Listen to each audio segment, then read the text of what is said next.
नमस्कार दोस्तों, आप सभी का बहुत बहुत स्वागत है आपके अपनी YouTube channel business education point पर। जैसा कि आप सभी को ज्ञात है कि समय समय पर हम आपको प्रमुख सूचनाओं से अवगत कराते रहते हैं, तो यह सूचना भी आप सभी के लिए जानना बहुत ही इंपॉर्टेंट है कि प्रोन्नति में अर्थात प्रमोशन में आरक्षण को जायज ठहराने के आंकड़े बताए सरकार। सुप्रीम कोर्ट ने जवाब मांगा है मध्य प्रदेश सरकार से कि जो प्रमोशन है उसमें आरक्षण को जायज ठहराने के आंकड़े बताए और साथ में किस आधार पर कैसा आरक्षण दिया जा रहा है प्रमोशन में।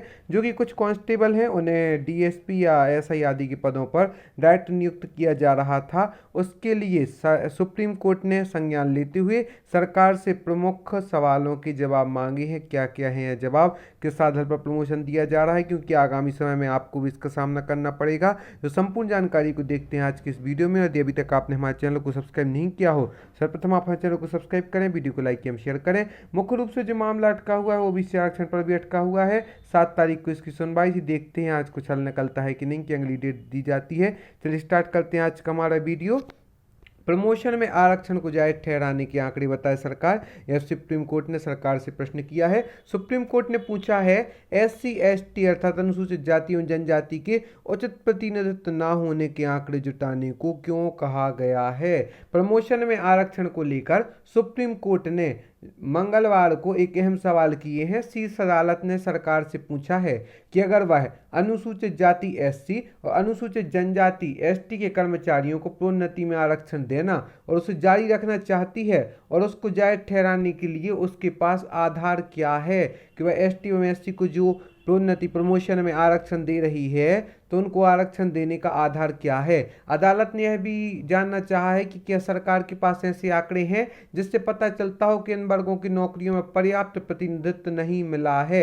यदि वह आंकड़े प्रस्तुत करती है कि एसटी एससी को नौकरियों में पर्याप्त प्रतिनिधित्व नहीं मिला है और आरक्षण समग्र प्रशासनिक क्षमता पर प्रतिकूल प्रभाव नहीं डालेगा, ऐसी स्थिति में आरक्षण देना फिर भी उचित हो सकता है। लेकिन यदि ऐसी कंडीशन नहीं है तो आरक्षण देना उचित नहीं है। अगर ऐसा नहीं है तो सरकार ने यह आंकड़े जुटाने के लिए अब तक क्या कवायद की है, सुप्रीम कोर्ट का तर्क रहा है। प्रमुख बात यह है कि अगर पर्याप्त अहम सवाल यह है, अगर पर्याप्त प्रतिनिधित्व नहीं है तो सरकार आरक्षण देने की बात कह सकती है। और दूसरा जो प्रमुख सवाल है वह है, सरकार ने कहा प्रमोशन में आरक्षण के मानक तय नहीं होने से भ्रम की स्थिति उत्पन्न हो रही है। न्यायमूर्ति एल नागेश्वर राव, न्यायमूर्ति संजीव खन्ना और न्यायमूर्ति BR गवई की पीठ एससी एसटी को प्रोन्नति में आरक्षण के मुद्दे पर करीब दर्जन भर याचिकाओं पर सुनवाई कर रही है। केंद्र सरकार की ओर से अटॉर्नी जनरल के वेणुगोपाल ने कहा कि प्रमोशन में आरक्षण के मानक तय नहीं होने के कारण भ्रम की स्थिति है, नियुक्तियां नहीं हो पा रही हैं और हजारों पद खाली हैं। आरक्षण को लेकर सुप्रीम कोर्ट के अब तक फैसलों का हवाला देते हुए वेणुगोपाल ने कहा है कि विभिन्न फैसलों में दी गई व्यवस्था से मामला उलझा हुआ है, जिसे स्पष्ट करने की जरूरत है। वेणुगोपाल ने कहा है कि इंदिरा साहनी मामले के फैसले में एसटी एससी को 5 साल के लिए प्रोन्नति में आरक्षण जारी रखने की इजाजत दी गई थी। यह आदि प्रमुख आंकड़े भी यहाँ पर प्रस्तुत किए गए हैं और साथ ही साथ यहाँ पर बताया गया है कि लोग रिटायर हो चुके हैं, 2-3 पद रिजर्व हो गए हैं। इसके बाद कई अन्य न्यायालयों में भी आंकड़े न होने के आधार पर राज्य के कानून रद्द कर दिए गए थे। जैसा कि आप सभी निरंतर देख ही रहे हैं कि ओबीसी आरक्षण के कारण एमपीपीएससी के भी कई एग्जाम अटके हुए हैं। ना तो 2019 का मुख्य परीक्षा का परिणाम आया है, 2020 का प्रारंभिक परीक्षा का परिणाम नहीं आया है, 2021 का नोटिफिकेशन नहीं आया है। लेकिन इसी प्रकार से प्रोन्नति में भी आरक्षण को लेकर सरकार, सुप्रीम कोर्ट ने सरकार से सवाल किए किस आधार पर, यदि यह वंचित वर्ग जो वर्गों को आरक्षण दिया जा रहा है वह उचित होगा तो आरक्षण दिया जाएगा, नहीं तो नहीं दिया जाएगा।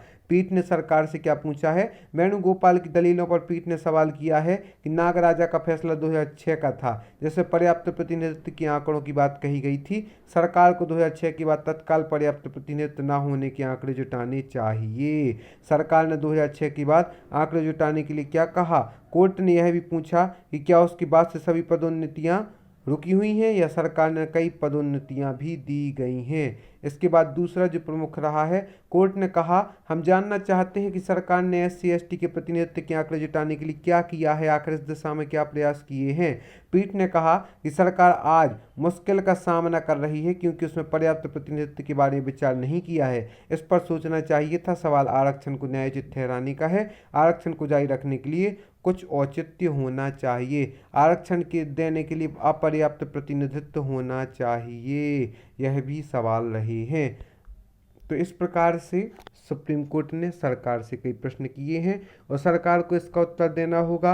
अभी फिलहाल इसमें प्रोन्नति में आरक्षण पर कोई भी निर्णय नहीं लिया गया है। आरक्षण के कारण निरंतर मुद्दा समय निकलता जा रहा है, बेरोजगारी बढ़ती जा रही है और युवाओं में निराशा का माहौल निरंतर व्याप्त पाया जा रहा है। इसलिए जल्दी से जल्दी इन केसों की सुनवाई हो, इसके लिए हमें ज्ञापन भी देना होगा। कुछ प्रमुख जैसे कि युवाओं ने आंदोलन किया था पीएससी कार्यालय के बाहर, ऐसे कुछ कार्य करने होंगे जिसके द्वारा, लेकिन एक प्रमुख बात है कि हम अपनी तैयारी निरंतर जारी रखें ताकि हम अपनी घर बैठे सफलता को सुनिश्चित कर सके। उसके लिए आप डिस्क्रिप्शन बॉक्स जाकर इंस्टामोजो की लिंक से हमारे मुख्य परीक्षा के नोट्स एवं प्रारंभिक परीक्षा के नोट्स ही परचेस कर सकते हैं, जो कि हैंड रिटन है, टॉपर्स के द्वारा बनाए गए हैं। और साथ ही साथ आज 7 अक्टूबर को सुनवाई होनी थी, जो हियरिंग थी ओबीसी आरक्षण की। देखते हैं इसमें कुछ हल निकलता है कि नहीं तो ऐसा लग रहा है 26 अक्टूबर को भी कुछ फैसला आ सकता है, लेकिन हम इंतजार करने के सिवा कुछ नहीं कर सकते, अपनी तैयारी करने के सिवा। लेकिन आगे जो भी होगा हमारे सामने आएगा और हम इसके लिए तैयार रहेंगे। आप सभी को बहुत बहुत धन्यवाद हमारे इस वीडियो को देखने के लिए। हम आशा करते हैं आगे आप हमारे साथ यूं ही जुड़े रहेंगे।